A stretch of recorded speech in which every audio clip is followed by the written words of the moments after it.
Hi, I'm Michael Senoff, founder and CEO of HardToFindSeminars.com. For the last 5 years, I've interviewed the world's best business and marketing minds.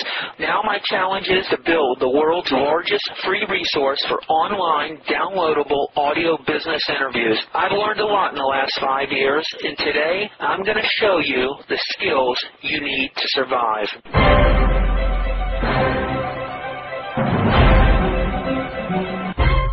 There's all kinds of styles of writing, all kinds of styles, and people respond to all different types of styles of writing. I mean, writing is nothing but, in my opinion, it's just a form of communication. It just happens to be on a page in the form of words.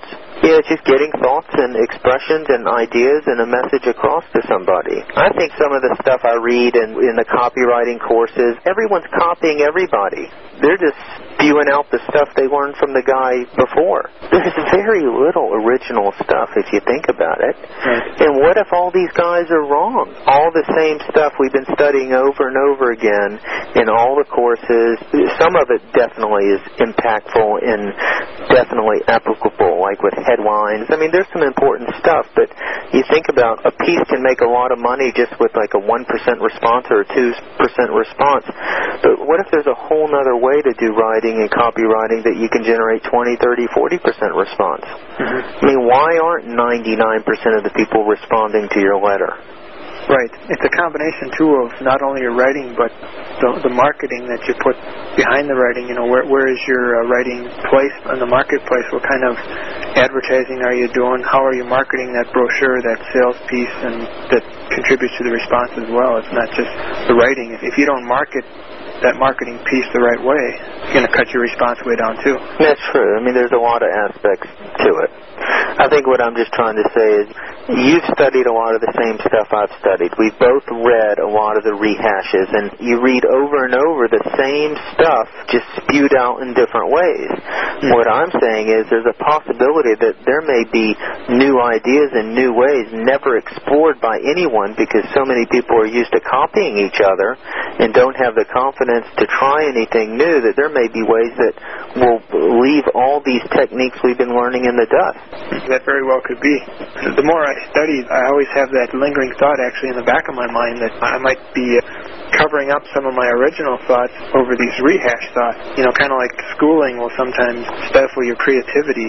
It gets suppressed. You believe that your creativity or your ideas aren't as valuable as what you're reading or studying, and you discount them, when in fact you may be totally wrong. Right, because I'm not published or I haven't written a book, but I'm reading one by somebody who's written a book and then is such a so-called expert, and I'm thinking, well, he knows what he's doing more than I do, and that might not be the case. Just because you're reading a book, because you have learned somewhere in your career or your life that anyone who writes a book is an expert. And that's what's so great about being published, because it does position you as an expert. People see that I have a website and that I have all these marketing seminars, and you may perceive me as an expert more than I really am. Is writing your passion? It certainly seems to be. What's your background? You're in Minnesota? I'm in Minnesota. I have a very diverse background. I did a lot of job hunting over the years. Accounting and customer service, truck driving, delivery. I haven't had a chance to really use my copywriting skills except in my own businesses, which were more on a part-time basis than full-time. It seemed to me that I spent the majority of my time writing copy for my products and services. I got some decent response and results from that writing, and I didn't really realize that there was actually a copywriting profession years ago. I wish I would have known, because maybe this whole process would have been hastened several years. How old are you? I'm 40. You're only 40. You got a lot of years left on you to do it. Well, especially something like copywriting. It's something you can do for, well into your old age. It's a great profession. It's in such demand. So many people just are afraid to write and don't know how to write and just are too lazy to learn. You are in big demand, and when you get really good, I mean, you'll be untouchable, basically.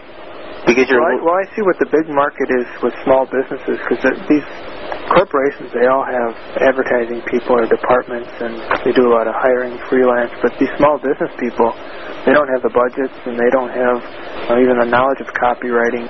You see it every day in your local paper and all the poor ads and poor letters that are written and brochures and that. And I don't think that's much of an exploited market, maybe because they think there's not enough money in there to pay for marketing and advertising. You could look at trade publications or magazines where you see ads or newspaper ads anywhere in your local community, and usually the phone number's on there, and you could have you or a girl call these people up and say, hey, I'm looking at your ad here. I'm a writer, and I got a couple ideas that I think could double the response of your ad if you're interested. And if you call 20, 30 people a day, I'm sure you can pull in 3-4 jobs a day. What I want to do is take a person's brochure or letter or flyer or display ad that I've seen and make a couple corrections on it and send this with a letter explaining that I've made these corrections and they should increase your response. If you want a completely redone marketing piece, to contact me. Absolutely. You should have no problem making a fine living doing just that one technique. Just that one thing. You could build Do you really think my work is... What do you think of it? I think it's fine. I read through some stuff. I'm a guy who's real big on specifics. Now, I didn't critique every single thing. It's good. It communicates pretty decently. I'm looking at one piece. Some of it seemed a little confusing. Some of it didn't seem like you explained it in enough detail, like specifics. I may be wrong. Let's see. You can get more repeat customers and save $100 without spending a dime. This is the one with the $100 bill on it. This headline's confusing to me.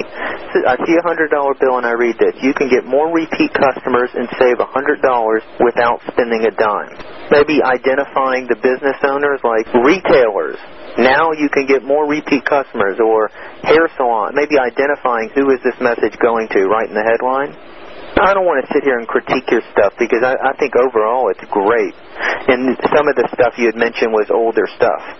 Well, yeah, most of that is stuff that I wrote before I started studying about it. Yeah, I mean, we're talking about stuff that before you even really got serious, so it looks great. That one you just mentioned, I actually mailed that to the specific target business owners that I was aiming for, so I guess that's probably why I didn't put it in the headline. Yeah, you're probably right. There's a lot I mailed it right to them. No, your writing looks great. You got the dollar bill letter. You're using headlines. You're using PSs. It's easy to read. It's spaced out nice on the page. Your underlining is great. It's direct to the point. It's better than 99% of the others out there. And you know why I use the underlining in the typewritten page too is because I didn't know about word processing. That's how many years ago that was, where I had to underline rather than bold because I was using a typewriter. I see. No, it looks great. It really does. I think you've got the skills right there. Sometimes all you need is just a dose of confidence. Yeah, I kind of lack in that. I dwell too much on past business failures, and I'm being burdened by the past, I guess, when it comes to that. I talk to a lot of people like that. I really do. The past has nothing to do with today. Just doesn't. It's history. And I know that sometimes it's easier thinking about the past and failures and stuff, but the bottom line is there's not one company out there that didn't have failures. If you're not willing to fail, it ain't going to happen. That is a prerequisite for success in anything. A lot of people don't know that. They think if they fail, they're a loser and that they're not doing it right. But the bottom line is you have to pay your dues. You got to fail. You got to be willing to stick it out and get back up, try again. I've got a great audio interview on my website with this guy named Mr. X.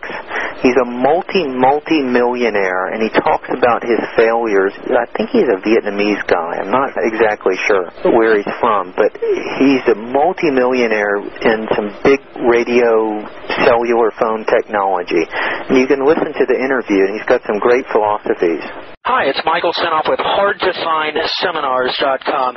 Thanks for watching this video. You know, many of my interviews last 30 minutes, 40 minutes, an hour, sometimes even up to 2.5 hours long. They're actual mini seminars, and you've just listened to a short sample of just one of over 117 hours of exciting, hard-hitting, mind-blowing interviews on how to make money in direct mail, advertising, copywriting. I assure you, there is not a resource anywhere anywhere on the internet or on the planet that comes close to the free information I provide at hardtofindseminars.com. So go right now to hardtofindseminars.com and you'll have free access to 117 hours of audio interviews with typed word-for-word downloadable transcripts and downloadable MP3 files. Please browse some more of the videos or go right directly to hardtofindseminars.com. Thanks for watching.